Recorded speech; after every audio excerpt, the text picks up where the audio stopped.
आज की कहानी एक शरीफ आदमी की है। वह बहुत ही शरीफ आदमी था और उसकी लाइफ भी बहुत अच्छी चल रही थी। उसकी अनजाने में की गई एक गलती ने रशिया के सबसे बड़े माफिया से दुश्मनी ले ली। उसे अपनी फैमिली को बचाने के लिए बहुत बड़ा गैंगस्टर बनना पड़ा और फिर उससे बड़ा गैंगस्टर डरने लगा। इस मूवी का नाम है नोबडी। फिल्म की शुरुआत में एक आदमी को दिखाया जाता है, उसका नाम है हच और वह पुलिस की कस्टडी में है और बहुत ही एटीट्यूड में बैठा है। जब पुलिस वालों ने पूछा कि तुम कौन हो, तो वह अपनी कहानी सुनाने लगा। वह बहुत ही सीधा साधा आदमी है और अपने पिता की कंपनी में एडिटर का काम करता था। उसकी लाइफ बहुत ही अच्छी चल रही थी, पर एक रात दो चोर उसके घर पर आए। उन चोरों ने उनके सारे पैसे और कीमती घड़ी ले ली। वह दो चोर थे जिसमें से एक लड़का और एक लड़की थी। उनमें से एक के हाथ पर हच ने एक टैटू देखा और जब वह घर से बाहर जा रहे थे और तभी बाहर से उसका बेटा आ गया और उसने चोरों पर हमला कर दिया। अब हच चोरों पर हमला करके उनको पकड़ सकता था, पर उसने ऐसा नहीं किया क्योंकि वो एक सीधा साधा आदमी था। उसको उन चोरों पर तरस आ गया और उसने सोचा कि चोर मजबूरी की वजह से ही तो चोरी करते हैं, इसीलिए उसने चोरों को वहां से जाने दिया, जिसे देखकर उसका बेटा उससे नाराज हो गया। वह अपने डैड को कमजोर समझने लगा। कुछ देर के बाद वहां पुलिस भी पहुंच चुकी थी। उसके बाद वह सोच में पड़ गया कि उसे कुछ करना चाहिए था। क्या पता उसकी फैमिली के साथ कुछ गलत हो जाता। उसके बाद उसके साथ एक पुलिस वाला बात करता है कि अगर तुम्हारी जगह मैं होता तो मैं उन चोरों को कभी नहीं जाने देता। उसका अपनी पत्नी के साथ पहले से ही झगड़ा चल रहा था और इसके बाद तो उसका बेटा भी उससे बहुत नाराज हो चुका था। अब तो उसकी बेटी ही थी जो उसको बहुत प्यार करती थी और उसके साथ रहना पसंद करती थी। अगले दिन उसका पड़ोसी भी उसका मजाक उड़ाता है कि उसने उन्हें ऐसे ही क्यों जाने दिया, वो अपनी फैमिली के बारे में क्यों नहीं सोचता। अब तो वह सबकी बातें सुन सुनकर थक चुका था और जब वो ऑफिस पहुंचता है तो उसका साला भी उसके साथ यही बात करता है कि उसे कुछ करना चाहिए था। अगर मेरी बहन के साथ कुछ होता तो उसके जिम्मेवार सिर्फ तुम ही होते। और फिर चार्ली ने अपनी गन निकालकर उसको दे दी, आगे से सेफ्टी के लिए इसका यूज करने के लिए कहा। इसके बाद वह अपने फादर इन लॉ के पास जाता है और उससे कहता है कि वो उसकी फैक्ट्री खरीदना चाहता है क्योंकि उसकी कोई इज्जत नहीं करता। वो चाहता है कि उसके पास भी अपना कुछ हो। इसके बाद हम कमरे में जाकर अपने सीक्रेट रेडियो से अपने भाई हैरिस के साथ बात करता है। वह बताता है उस समय जो वहाँ चोरी करने आए थे उनमें से एक लड़का था और एक लड़की थी। वह बहुत डरे हुए थे और उन्होंने जो गन पकड़ी हुई थी वह खाली थी और वो गन पहले कभी यूज नहीं की गई थी, इसीलिए मैंने उनको जाने दिया। और इसकी यह बातें सुनकर हमें पता चलता है कि यह पहले से शरीफ आदमी नहीं था। इसके बाद वो अपने पिता डेविड से मिलने गया। वो एक रिटायर्ड FBI एजेंट था और वह अब बहुत बुढ़ा हो चुका था और वह अब सिर्फ नर्सिंग होम में रहता था। उसने डेविड को उस रात के बारे में सारी बात बताई और उसने बताया कि उसे सभी कमजोर समझते हैं और उसकी फैमिली भी। उसके बाद हच अपने घर आता है और उसकी बेटी उससे पूछती है कि उसका ब्रेसलेट उसे नहीं मिल रहा। क्या पता है वो ब्रेसलेट भी चोर ले गए हो, क्योंकि वो ब्रेसलेट भी पैसों में ही रखा हुआ था। हच को अपने पैसे से कोई फर्क नहीं पड़ता था, पर उसे इस बात पर गुस्सा आता है कि वो उसकी बेटी का ब्रेसलेट ले गए। इसके बाद वह फिर दोबारा डेविड के पास जाता है और उसकी गन और ID कार्ड ले लेता है। उसके बाद हच हर एक टैटू की दुकान पर जाता है और उस टैटू के बारे में पूछता है जो उस चोरनी के हाथ पर था, पर उसे पता नहीं चला। इसके बाद वह एक दुकान पर गया तो उसके ऑनर ने उसका आई कार्ड देखा और कहा कि ये तो 20 साल पहले ही एक्सपायर्ड हो चुका है और इसकी फोटो भी तुम्हारे साथ मेल नहीं खाती। फिर हच को चारों ओर से गुंडों ने घेर लिया और फिर उसने दुकानदार को पैसे ऑफर किए और तभी दुकानदार को उसके हाथ पर एक टैटू नजर आता है। इसके बाद दुकानदार ने जाकर अपने आप को एक कमरे में बंद कर लिया और सभी को पता चला कि यह इंसान कोई आम इंसान नहीं था। और फिर वह दुकानदार उसको लड़की के बारे में बता देते हैं। इसके बाद वो उनके घर पहुंच जाता है और सबसे पहले चोर के सिर पर मारा और उन चोरों से अपनी घड़ी और अपनी बेटी का ब्रेसलेट वापस मांगा। उन्होंने घड़ी तो वापस दे दी पर कहा कि ब्रेसलेट उनके पास नहीं है। इसके बाद हच उसे गुस्से में मारने ही वाला था कि उसे एक बच्चे की आवाज सुनाई देती है और वह देखता है कि वो बच्चा बहुत बीमार है और उसने ऑक्सीजन मास्क भी लगाया हुआ है। इसके बाद वह शांत हो जाता है और उन चोरों को कुछ कहे बिना ही वहां से वापस चला जाता है, लेकिन अभी भी उसके दिल में बहुत ज्यादा गुस्सा था और वो घर वापस जाने के लिए एक बस में चढ़ता है और रास्ते में कुछ गुंडे आकर बस को रुकवाते हैं और बस में चढ़कर एक लड़की के साथ बदतमीजी करने लगते हैं। और उस वक्त हच बहुत गुस्से में था और वह उठकर गया और उसने बस ड्राइवर को बस के बाहर निकाला और बस का गेट बंद कर दिया।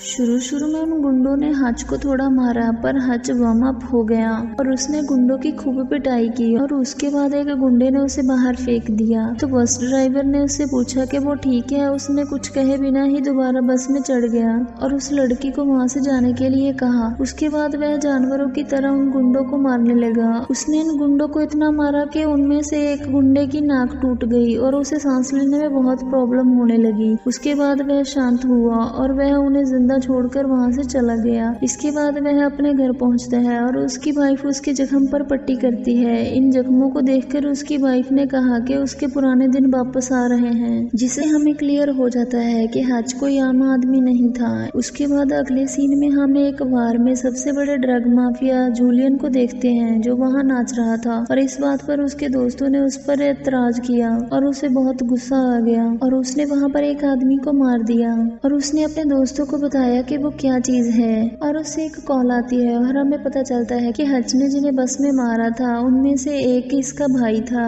अपने भाई का इतना बुरा हाल देखकर वो उसके दोस्त से इसके बारे में पता करने जाता है। वह उसके दोस्त से पूछता है कि इसकी ये हालत किसने की और जब वह आदमी बताता है कि वो सिर्फ एक आदमी था, ये सुनते ही जूलियन उस पर गुस्सा होता है कि तुम सिर्फ एक आदमी से पिटकर आ गए हो। जब उस आदमी ने अपनी माँ की कसम खाई तब जूलियन ने उस पर भरोसा किया और हच अपना एक कार्ड बस में भूल गया था और ये कार्ड जूलियन के हाथ में लग गया था, जिससे उसे हच की सारी इन्फॉर्मेशन पता चलने वाली थी। अगले सीन में वो अपनी फैमिली के साथ खाना खा रहा होता है और उसे उसके भाई हैरी की कॉल आती है और हैरी उसे बताता है कि जिनको उसने मारा है उनमें से एक जूलियन का भाई था और अब वह उसे ढूंढ रहा है। तुम पर बहुत बड़ी मुसीबत आने वाली है। और हैरी उसे बार्बर से मिलने के लिए कहता है और अगले सीन में हच बार्बर से मिलने जाता है और बार्बर उसे बताता है कि जूलियन बहुत खतरनाक आदमी है। रसिया में जितने भी गैंगस्टर हैं वो सबका एक ग्रुप है और उन गैंगस्टर के सारे पैसे की देखरेख जूलियन ही करता है और अब तक तो उसने तुम्हारे बारे में सब कुछ पता कर लिया होगा। और अगले सीन में हम देखते हैं कि उसने हच की सारी इन्फॉर्मेशन इकट्ठी कर ली थी और जो औरत उसकी इन्फॉर्मेशन इकट्ठी कर रही थी वो तुरंत ही अपनी जॉब छोड़ देती है, क्योंकि उसे हच के बारे में कुछ ऐसा पता लग जाता है कि वह जूलियन के साथ काम करने से मना कर देती है। हच के बारे में अभी भी ये बात सीक्रेट ही थी और हम देखते हैं कि हच अपनी फैमिली के साथ डिनर कर रहा है और वह कहता है इस बार हम हॉलिडेज के लिए इटली जाएंगे और तभी उसे खिड़की के पास जाकर पता चलता है कि कुछ लोग उस पर हमला करने के लिए आ रहे हैं और उसे पता लग गया था कि यह आदमी जूलियन के हैं और तभी उसने अपनी सारी फैमिली को बेसमेंट में भेज दिया और उसने घर की सारी लाइटें बंद कर दी और जब वो अंदर आए तो हच ने उन्हें मारना शुरू कर दिया और उनमें से एक आदमी ने इलेक्ट्रिक शॉट देकर हच को बेहोश कर दिया और वह लोग उसे अपने साथ ले जाने लगे। पर रास्ते में ही हच को होश आ गया और उसने डिक्की में पड़े अग्नि यंत्र को उठाकर उन पर हमला कर दिया, जिससे कार में हलचल हुई और वो एक खंबे से जाकर टकरा गई और हच उस कार से बाहर निकलता है और भागते हुए अपने घर की तरफ जाने लगता है। और जब वह घर पहुंच जाता है तो उसके घर में बहुत सारा खून खराबा हुआ था। उसने सबकी सफाई की और नहाने के बाद अपनी फैमिली को बाहर निकाला और वह अपनी सारी फैमिली को एक सेफ जगह पर जाने के लिए भेज देता है। उसके बाद वह अपने घर में से एक बैग निकाल कर उसमें सोने के बिस्किट भरता है और इसके बाद वह बेसमेंट में पहुंच जाता है उन गुंडों के साथ बात करने और उनको अपने बारे में बताने लगता है और हमें पता चलता है कि वो एक किलर था जो गवर्नमेंट के लिए काम करता था। उसने अनगिनत अपराधियों को मारा था और वह बताता है जब वह एक अपराधी को मार रहा था तो वह अपराधी जान की भीख मांग रहा था। उस अपराधी को अपनी गलती का एहसास हो चुका था और उसने कहा कि वो आगे से ऐसा कुछ नहीं करेगा और हच ने उसे छोड़ दिया। और कुछ सालों बाद हच ये चेक करने के लिए उस आदमी के पास आ गया और वो देखता है कि वो आदमी एक आम लाइफ जी रहा था और जो सब देखकर सोचता है कि उसे भी एक आम आदमी की तरह जीना चाहिए और तब से ही वह एक शरीफ आदमी बन जाता है। और जब ये कहानी समाप्त होती है उससे पहले ही सभी गुंडे मर चुके थे और हच को उसी सोफे के नीचे अपनी बेटी का ब्रेसलेट मिल गया। वह सोचता है कि अगर ब्रेसलेट पहले ही मिल जाता शायद वह इतनी बड़ी प्रॉब्लम में ना पड़ता। इसके बाद वह उन लाशों को वहीं रखकर अपने घर को जलाकर वहां से निकल जाता है और अपने पड़ोसी की कार को लेकर वहां से चला जाता है। इसके बाद हम देखते हैं कि जूलियन के दो आदमी हच के पिता डेविड को मारने के लिए जाते हैं पर उन्हें नहीं पता कि वो एक रिटायर FBI एजेंट हैं और वह जैसे ही डेविड के पास पहुंचते हैं डेविड एल्बर्ट उनको तभी मार देता है। इसके बाद वह अपने फादर इन लॉ की कंपनी में पहुंचता है और सोने के बिस्किट देकर कंपनी को खरीद लेता है। और जब जूलियन को पता चलता है कि हच ने उसके आदमियों को मार दिया तो वह सभी को फोन लगाता है और अपने सारे आदमियों को इकट्ठा करने लगते हैं। और दूसरी तरफ हच फैक्ट्री में छोटे छोटे ट्रैप्स लगा रहा था क्योंकि उसे पता था कि जूलियन उस पर हमला करेगा। हच ने पूरी तैयारी कर ली और इसके बाद वह जूलियन के अड्डे पर जाता है। यहाँ पर जूलियन ने सारा पैसा रखा हुआ था। उसके बाद हच अपना एक्शन दिखाता है और सभी को मार देता है और वहाँ रखे हुए सारे पैसे को आग लगा देता है। इसके बाद वह जूलियन के पास पहुँचता है। यहाँ पर वह बार डांसर का काम कर रहा था और जूलियन जो देखते ही बहुत हैरान हो जाता है और जूलियन के सारे आदमी हच पर अपनी गन पॉइंट कर लेते हैं। और जब हम देखते हैं तो हच के पास एक बॉम्ब था और हच कहता है कि उसे सिर्फ बात करनी है। बॉम्ब को देखते ही जूलियन अपने सारे आदमियों को बाहर भेज देता है और उसके साथ बात करने के लिए तैयार हो जाता है। और हच उसे बताता है कि वो उसकी फैमिली के पास पहुंच चुका था, इसीलिए उसने बदला लेने के लिए उसके सारे पैसों को आग लगा दी। इसके बाद जूलियन को गुस्सा तो बहुत आता है पर वह कुछ कर नहीं पाता और हच उसे उसके बचे हुए पैसों के साथ ही उसे एक नई जिंदगी शुरू करने का ऑफर देता है कि वह एक शरीफ आदमी की तरह जिंदगी शुरू कर सकता है। और हच ये कहकर वहाँ से चला जाता है। हच पहले से ही जानता था कि जूलियन उसका पीछा जरूर करेगा, इसीलिए वो पहले से ही तैयारी कर आया था। और उसके बाद जूलियन अपने सारे आदमियों के साथ उसका पीछा करने लगता है और हच उन सबको अपने साथ अपनी फैक्ट्री में लेकर जाता है जो कि हच ने पहले से ही प्लान बनाया हुआ था। और वहाँ पर उसका भाई हैरी पहले से ही मौजूद था। वो अपनी स्नाइपर से एक एक पर फायर करता है और तभी हम देखते हैं कि हच का फादर भी वहाँ पर ही था।